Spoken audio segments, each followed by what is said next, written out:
My wife told me, not in the mood, so stop acting like I owe you my body just because we're married. So I gave her exactly what she wanted, a husband who didn't want her. Now she's wondering why I never came back. Hey Reddit, I've been reading stories here for years but never thought I'd post one myself. Mine isn't about cheating or drama. It's about what happens when love slowly disappears and one person starts pretending that's normal. I'm not here for pity, just wanted to share how I learned the difference between peace and emptiness. I'll be honest, if you told me a year ago that my marriage would fall apart without a single fight, I'd have laughed. My wife Lauren and I had always been solid. 5 years together, 3 married. We had our rhythm. Same grocery day, weekend hikes, movie nights, and yeah, our intimacy was always there. Not like rabbits, but consistent and natural. It was part of how we connected. She used to initiate just as often as I did. There was laughter, teasing, real affection. But a few months ago, something shifted. I couldn't tell you the exact day, but it was like someone flipped a switch and turned the warmth off. It started small. She stopped holding my hand when we watched TV. She'd pull away when I kissed her. Then one night, I reached over in bed to touch her arm like I always did, and she sighed. Not tired, but irritated. I'm exhausted, she muttered. I pulled back a little. You okay? I said I'm tired. Yeah, I heard that.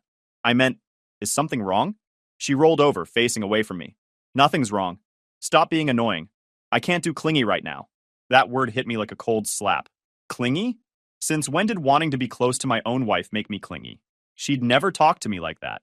I remember just lying there staring at the ceiling, trying to convince myself she was just having a bad day. The next morning, she acted normal. Made coffee, checked her phone, hummed while scrolling through emails like nothing had happened. I wanted to bring it up but didn't. Part of me didn't want to start a fight over something that might have been nothing. Still, over the next few days, the distance got worse. She was polite but disconnected. Her love yous started sounding like auto responses. She'd sit on the couch with her laptop, earbuds in, completely zoned out. I'd talk, and she'd nod without hearing a word. That Friday night, I tried again. I came up behind her while she was making dinner, kissed her shoulder, and said softly, "Missed you today." She froze like I'd just done something wrong. "I'm literally cooking right now, can you not?" I stepped back. "It's just a hug, Lauren." She didn't even look at me. "You don't have to be all over me all the time." All the time. I stood there realizing I couldn't remember the last time I'd even touched her all week. I backed off and set the table in silence. After dinner, she went to bed early, claiming she had a headache. I stayed up on the couch, trying to piece things together in my head. Work stress? Hormones? Something I said? But no matter how many scenarios I ran, none of them explained the tone in her voice. That snapping, irritated tone like my presence itself was bothering her. By Saturday night, I couldn't keep it to myself anymore. I called my best friend Randy. He's been married almost 10 years, got 2 kids, so I figured he might give me a grounded take. He picked up on the second ring. "Yo, what's up?" I told him everything. The attitude shift, the weird coldness, how she suddenly seemed allergic to affection. He said after a pause. "I hate to say this, man, but is there a chance there's someone else?" I rubbed my forehead. I thought of that, but there's no signs. No weird phone habits, no hiding, no late nights. She's just different. Sometimes that's exactly how it starts, he said. They emotionally check out first. Then they justify the rest later. Lauren's not like that, I said immediately, even though I wasn't sure I believed it. I'm not saying she's cheating, he said. I'm saying maybe something's going on in her head that she's not sharing. You need to pay attention, though. We talked for another 20 minutes. Randy didn't say anything I hadn't already thought of, but hearing it from someone else made it feel heavier. After we hung up, I just sat there staring at the dark TV screen, thinking about how crazy it was that I even had to consider those possibilities. I never saw Lauren as the cheating type. She was too proud, too image-focused for that. But then again, people surprise you when they start rewriting the rules in their head. I glanced at the bedroom door down the hall. The lights were off. Part of me wanted to wake her up and just ask straight out, what's happening to us? But the other part knew how she'd react. Defensiveness, attitude, maybe another jab about me being clingy. So I sat there in the dim light of the living room, realizing that for the first time since we met, I didn't know what was going on inside her head, and that scared me more than I wanted to admit. I didn't want to be that guy, paranoid, insecure, or one of those husbands who turns into a detective over nothing. But the way she looked at me lately, like I was interrupting her life, was driving me insane. So I decided to stop talking and start watching. Quietly. That Monday, I started paying closer attention. When she left for work, when she came back, what she did at night, who she texted. I wasn't looking to catch her. I just wanted to understand what changed. Every morning she left around 8, same routine. Evenings were different. If I was home first, I'd greet her at the door. She'd smile, but it was the kind of smile you give your boss when you're pretending to care. We'd have dinner together, talk about work or some random thing she read online. But the second I tried to bridge the distance, even just touching her hand, her body would tense up like I'd just asked for a favor. After a week of tracking her behavior, a pattern formed that I couldn't ignore. When I kept my distance, she was fine. She'd laugh, tell stories from her office, hum while doing the dishes. She'd even tease me about little things, like how I load the dishwasher wrong. But the moment I tried to make it romantic, a kiss on the cheek, a compliment, anything beyond friendly, she'd retreat. Every time. That's what confused me. It wasn't like she was avoiding me completely. She'd text me during the day, share memes, talk about groceries. She just didn't want closeness. Like emotional intimacy was okay, but physical intimacy was somehow dirty or stressful. Still, there was nothing sneaky. No late-night phone calls. No odd names in her notifications. No unexplained absences. If anything, she seemed too normal. That's when Randy's words came back to me. Sudden coldness doesn't just come from nowhere. So maybe it wasn't another man. Maybe it was me. Maybe I'd missed something, said something, did something. I started doubting everything. My tone, my texts, my presence. One Thursday evening, she got home earlier than usual. She seemed in a good mood, chatting about a coworker's engagement party. I decided to play along. I didn't flirt, didn't touch, didn't test. I just let her talk. And like flipping a switch, she relaxed. I noted that down in my head. When I don't want her, she wants to talk.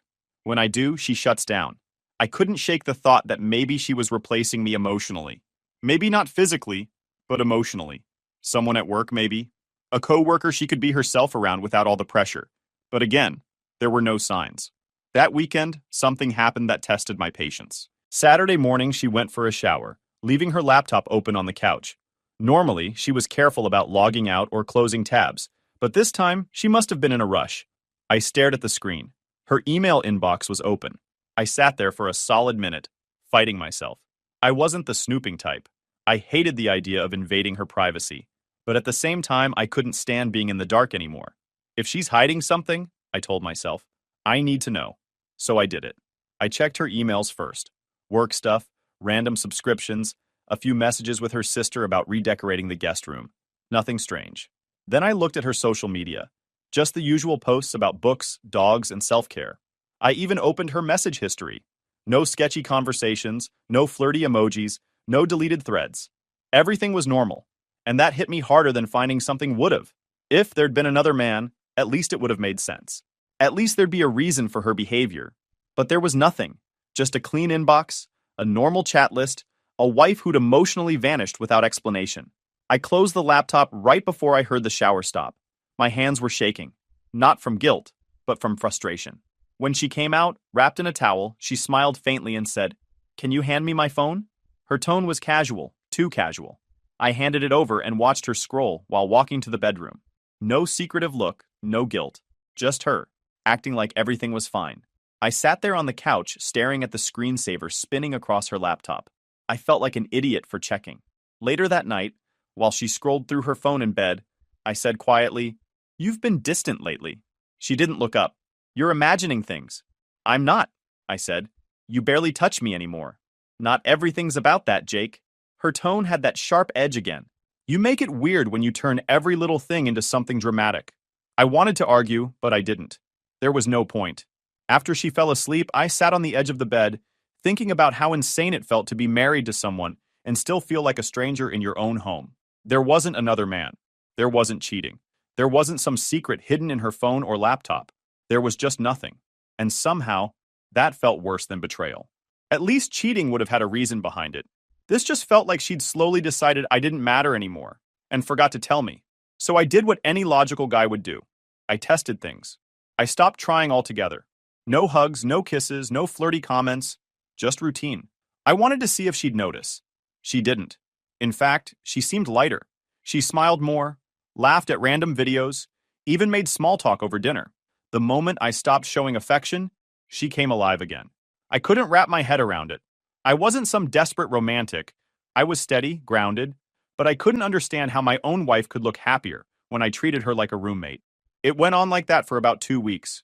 I kept my distance, and she seemed relieved. That Saturday morning, we were eating breakfast. Eggs, toast, coffee, the usual. She was scrolling her phone, half listening to me talk about work. Out of nowhere, I said, "You ever think about when we might start trying for kids?" Her phone froze mid-scroll. She looked up slowly, like I just insulted her. "What? You remember we talked about it a while ago?" I said. "We said maybe after year 3, once we're settled." Her face tightened. "Yeah, about that." "What about it?" "I don't think I want that anymore," she said flatly. I blinked. "What do you mean you don't want that anymore?" "We've always talked about having at least 2. I changed my mind." "Changed your mind when?" She sighed, setting the phone down like she was tired of explaining. "Jake, can we not do this right now? I just don't see myself doing the whole baby thing anymore." "It's not me." "It's not you?" I repeated. "Lauren, we planned our future around this. We bought a house with extra bedrooms because you said—" She cut me off sharply. "Well, I changed. People change. Sorry if that's inconvenient." "Inconvenient?" I said, keeping my tone calm even though I could feel my pulse in my throat. "That's not like changing your favorite color, Lauren. This is huge." "Don't make it dramatic," she snapped, grabbing her plate. "I'm just being honest." "Being honest would have been saying this years ago," I shot back. She stood up, jaw tight. "You're making me feel cornered. Can we not?" And just like that, she walked out of the kitchen, plate in hand, like the conversation was over. I sat there staring at the empty chair, the half-drunk coffee, the silence. I wasn't even angry, just stunned. All those nights we'd talked about names, schools, even what kind of parents we'd be, gone with one word. Never. Later that night, I tried to bring it up again. She was on the couch, watching one of her shows. I sat beside her quietly. "Lauren," I started, "we need to talk about earlier." She didn't look away from the screen. I said I don't want kids. "What else is there to say?" "Maybe not about kids," I said, trying to stay calm, "but about us. You've been pulling away for months. We barely touch, we barely talk. Now you're rewriting our future like it's a shopping list. Something's not right." She rolled her eyes. "You're overthinking again." "I'm not overthinking. I'm observing," I said. "You've changed completely. You act like I'm an obligation instead of your husband." She gave a dry laugh. "Oh, so now I'm a villain? Because I'm not acting the way you want?" "That's not what I said." "Yes, it is. You're mad I'm not obsessed with you like before." I leaned forward. "I'm not asking for obsession. I'm asking for effort." "Effort?" she scoffed. "Jake, we have a house, jobs, bills. That's effort. Marriage isn't supposed to feel like some movie all the time." "This isn't about movies," I said, voice firm. "This is about us not even trying anymore." She sighed dramatically and turned the volume up. "God, you're exhausting sometimes." That was it. The tone, the dismissiveness. I turned the TV off. "Fine," I said. "Then let's try something practical. How about couples therapy?" She gave me this short laugh, like I'd told a bad joke. "We don't need therapy just because I don't want sex all the time." My jaw tightened. "That's not why I said therapy." She smirked. "Sure it isn't." I stared at her. "You really think everything's fine, don't you?" "Everything is fine," she said without hesitation. "You're just making problems where there aren't any." For a second, I didn't know what to say. She was so sure of herself, so convinced that she'd done nothing wrong, that I started doubting my own reality. "All right," I finally said. "If you ever decide you want to talk like adults, I'll be here." She shrugged, turned the TV back on and said, "I'm watching this." I walked out and went to my office, closing the door behind me. Sat in my chair for an hour, just staring at the wall. That laugh, that dismissive, smug laugh when I mentioned therapy, stuck with me. It wasn't that she disagreed, it was that she didn't care. She didn't want to fix anything. That night, while she slept soundly beside me, I lay awake realizing something brutal. This wasn't just about affection or attraction. It wasn't even about kids. It was about her completely shutting down every dream, every plan, every piece of us that used to exist. And I was finally starting to accept that she wasn't confused. She was content. Content in a version of marriage where I didn't matter. Another week passed that way. I worked late most nights because it was easier than sitting across from her pretending everything was fine. When I did come home early, she'd already eaten. Thursday night, I came home around 7. She was making dinner. Pasta, her favorite. I stood in the doorway for a second, watching her hum to herself, completely at peace. That peace used to make me happy. Now it just made me feel like a ghost. At dinner, she smiled faintly. "You've been less intense lately." I like this version of us. Less intense? I asked. Yeah, she said between bites. It's just peaceful. No pressure, no expectations. Feels like we're finally comfortable. I stared at her for a moment. You're happy like this? Yeah, she said simply. Aren't you? No, I said. Not even close. Her fork froze midair. What do you mean? I mean, I'm not happy, Lauren. I've been trying to pretend I am, but this. I gestured between us. This isn't a marriage anymore. She rolled her eyes. Oh my God, here we go again. Here we go again? We haven't talked about this in weeks, I said, keeping my tone calm. You said you wanted peace. I gave you peace. Now you're calling it happiness, while I'm sitting here feeling like a stranger in my own home. You're being dramatic, she snapped. Just because I don't want to jump into bed every night doesn't mean I don't love you. This isn't about sex, I said. Really? Because it sure sounds like it. Every time we talk, it comes back to that. It's about connection, I said. Intimacy isn't just physical. It's how we show love, not just say it. She laughed, but there was no humor in it. You're unbelievable. You think love is measured by how often we touch? That's so shallow, Jake. I kept my tone level. You're twisting it. I'm saying I need to feel wanted by the person I married. You act like that's selfish. Because it is selfish, she shot back. You only care about what you're not getting. You don't care about how I feel. How you feel, I repeated. I've spent months trying to figure that out. You've shut me out completely. And the second I bring it up, you make me the problem. She slammed her fork down. You are the problem. You're obsessed with everything that's missing instead of appreciating what we have.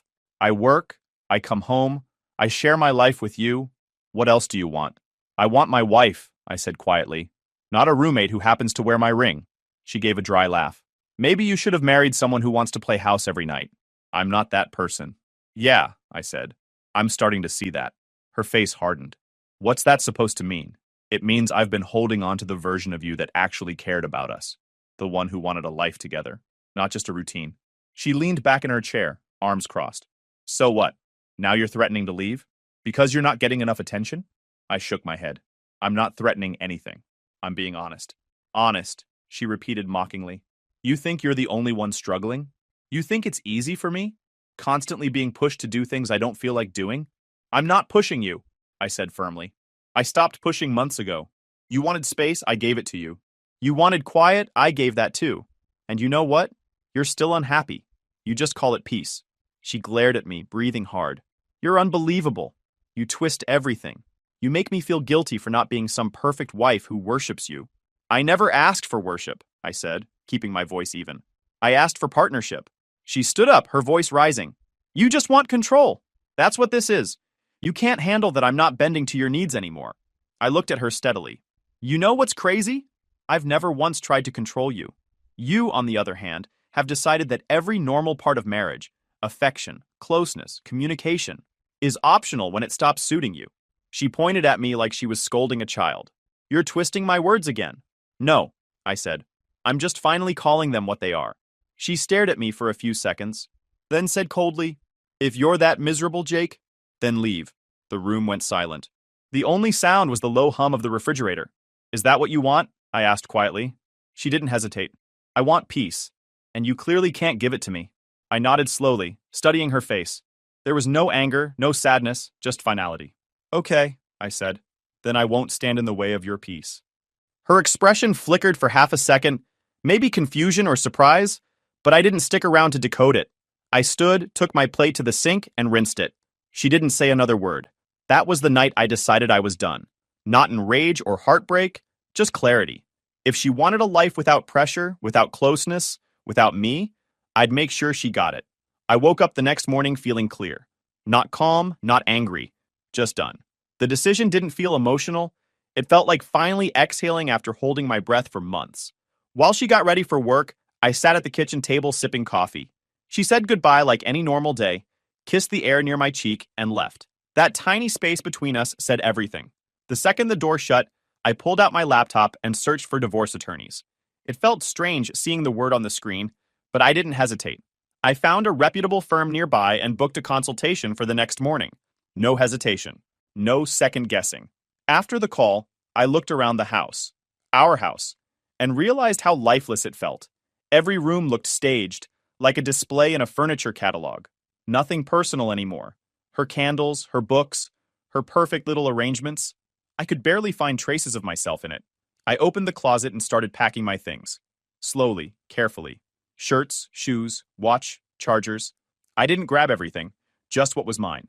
No dramatic suitcase slamming, no shouting, no tears. Just a man quietly detaching from a life he no longer recognized. Every now and then, I'd stop and glance at something that used to mean something. The framed picture from our honeymoon, the card she wrote me on our first anniversary, the blanket we picked out together at Target. It all looked like props from someone else's story. Before noon, my side of the closet was nearly empty.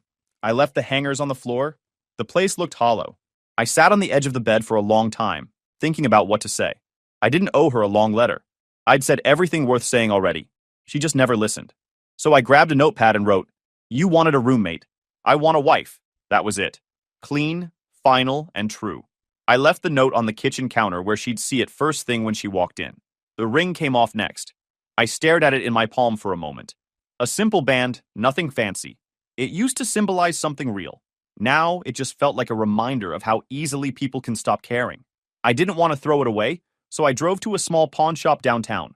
The guy behind the counter looked at it and offered me a fair amount. I left the shop feeling lighter. Then I drove to my brother's place on the other side of town. When he opened the door, he took one look at me and didn't ask a single question. Just moved aside and said, "Spare room's open." We sat on the back porch later that evening. I told him everything. The distance, the fights that never happened, the silence that did all the damage.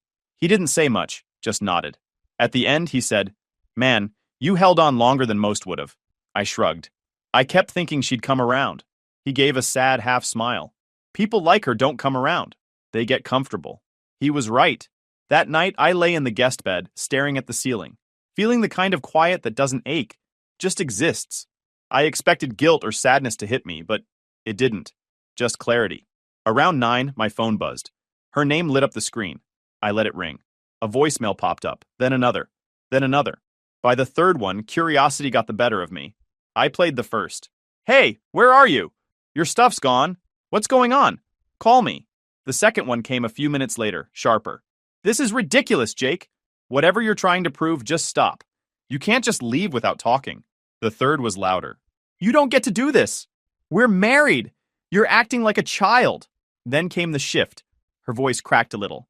"If I did something wrong, we can fix it. Just call me." By the fifth voicemail, she was panicking. "I know you're getting these. Please talk to me. Don't throw away everything over this." The sixth came in with anger again. "Fine. Be childish, but you'll have to come back eventually. You can't just walk away from responsibility." And then the last one. Quiet. Uncertain. "Did I say something wrong? I thought we were happy. I don't understand." I stared at the phone for a long time after that. Not out of hesitation, but realization.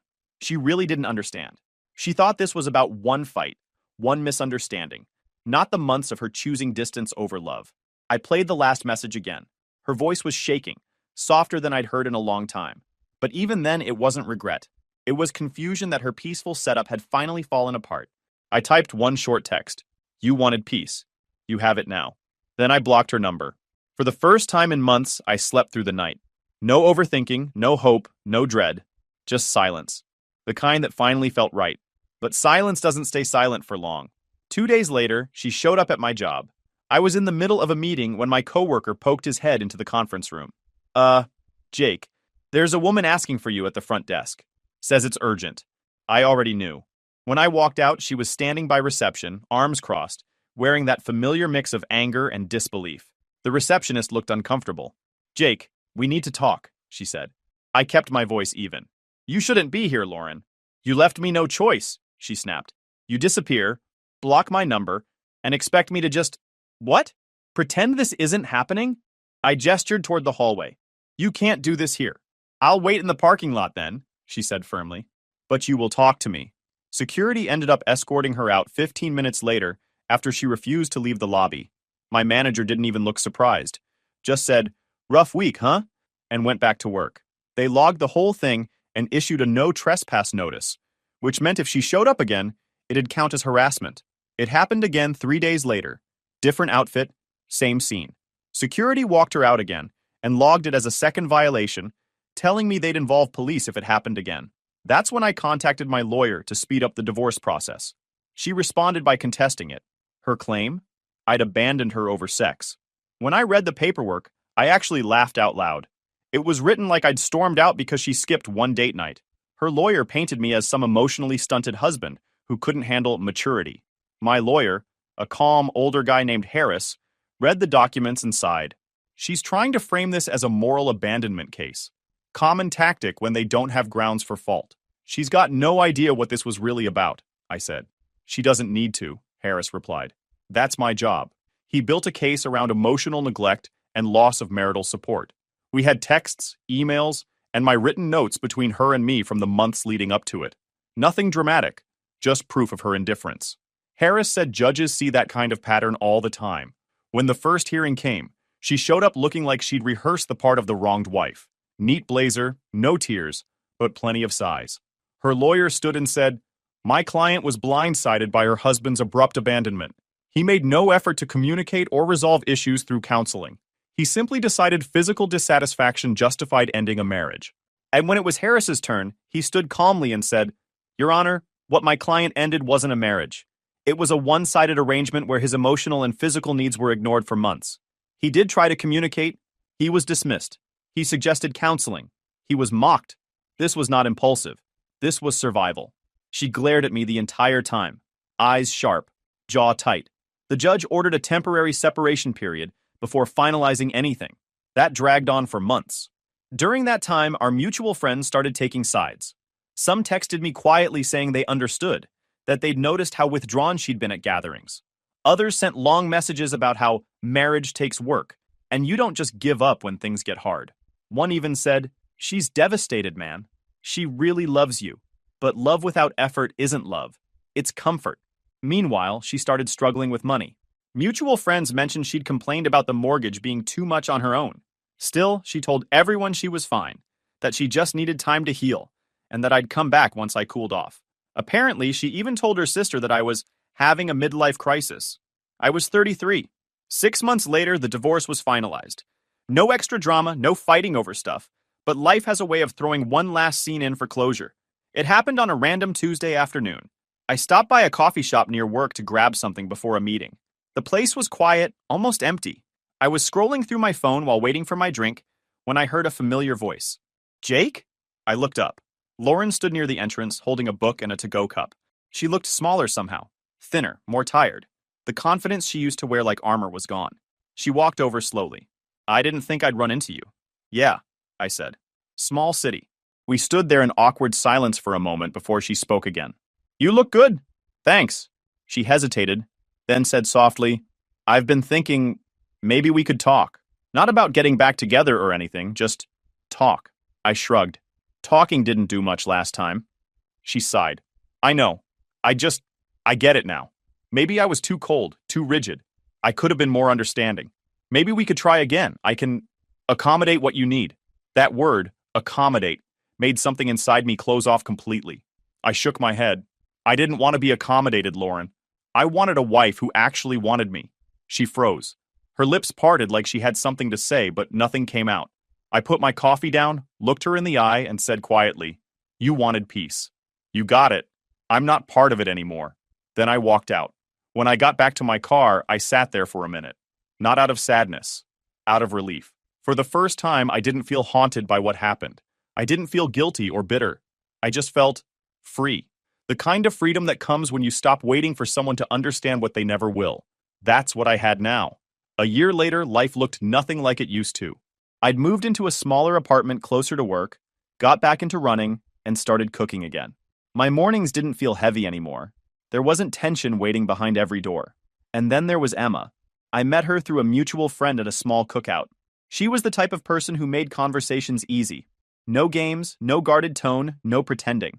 She had this calm, warm energy that felt real, not forced or polished. We started talking more, and before I realized it, she'd become part of my daily life. With Emma, everything that used to feel like effort just happened naturally. She'd reach for my hand without thinking about it. She'd lean into me on the couch instead of away. She'd kiss me mid-sentence for no reason. It wasn't about being physical all the time. It was about being wanted. I hadn't realized how emotionally starved I'd been until she showed me what normal actually looked like. One night, months into dating, We were lying on the couch watching some dumb movie neither of us was paying attention to. She shifted closer, put her head on my chest, and said softly, "You zone out a lot when you talk about your ex." I laughed. Old habit. I think I spent a whole marriage trying to figure her out. Emma looked up at me. "You ever get answers?" "Yeah," I said. "They just came too late." She didn't ask more. She just nodded and kissed my hand. That small gesture, that quiet understanding, hit harder than any apology I'd ever gotten from my ex. For the first time in years, I felt like I was part of something that went both ways. But life has a funny sense of humor. You think you've closed a chapter, and then it sends you a reminder just to make sure you meant it. Every few weeks, her name would pop up somewhere online. I didn't follow her, but mutual friends still had her added. Posts would float across my feed. Quotes about men being obsessed with sex, modern relationships being shallow, or how hard it is to find a man who values emotional connection over physical needs. Once she even posted, "Men only want you for your body, and when you stop giving it, they act like you're broken." It was like watching someone rewrite history in real time. I'd scroll past without reacting, but sometimes the comments made me shake my head. Her friends would write stuff like, "Preach," or "You deserve someone emotionally mature," and she'd reply with heart emojis, like she was the spokesperson for misunderstood wives. Meanwhile, mutual friends would send the occasional update. "She's still single," one of them said. Still ranting online. Still doesn't get it. Apparently, she tried dating again, but every relationship ended the same way. Too much pressure, too many expectations. She'd talk about how exhausting men were, how they always wanted something from her. She never once seemed to ask what she was bringing to the table. Then I heard she started therapy. At first, I thought maybe she'd finally turned a corner. Maybe she was ready to face her part in everything. But that hope didn't last long. A friend who still talked to her told me she fired her first therapist after 3 sessions. "He said she's afraid of vulnerability," my friend explained. "She said he was projecting and found someone else." The new therapist, apparently, validated her truth, meaning she found someone who told her exactly what she wanted to hear, that she was right all along and men just couldn't handle a woman with boundaries. It was sad to hear, but not surprising. She'd rather rebuild her own narrative than admit she might have killed her marriage by shutting it down piece by piece. Sometimes I'd think about what would have happened if she'd been willing to listen back then. If she'd said, "You're right, something's wrong, let's fix it. But that version of her didn't exist anymore. And I wasn't waiting around for her to find it. I didn't hate her for what happened. Hate would mean she still had power over me. I just pitied her for never learning that love isn't supposed to feel like relief from someone else's presence. It's supposed to feel like comfort in it. I turned over, wrapped my arm around Emma, and closed my eyes. For the first time in years, I wasn't replaying conversations in my head or trying to understand someone who didn't want to be understood. I'd finally stopped chasing the version of peace that comes from silence. Because real peace comes from being wanted, not just tolerated. And Lauren? She wanted peace over passion, comfort over connection. So I gave her exactly what she asked for: a life without me. YouTube just dropped this new hype feature.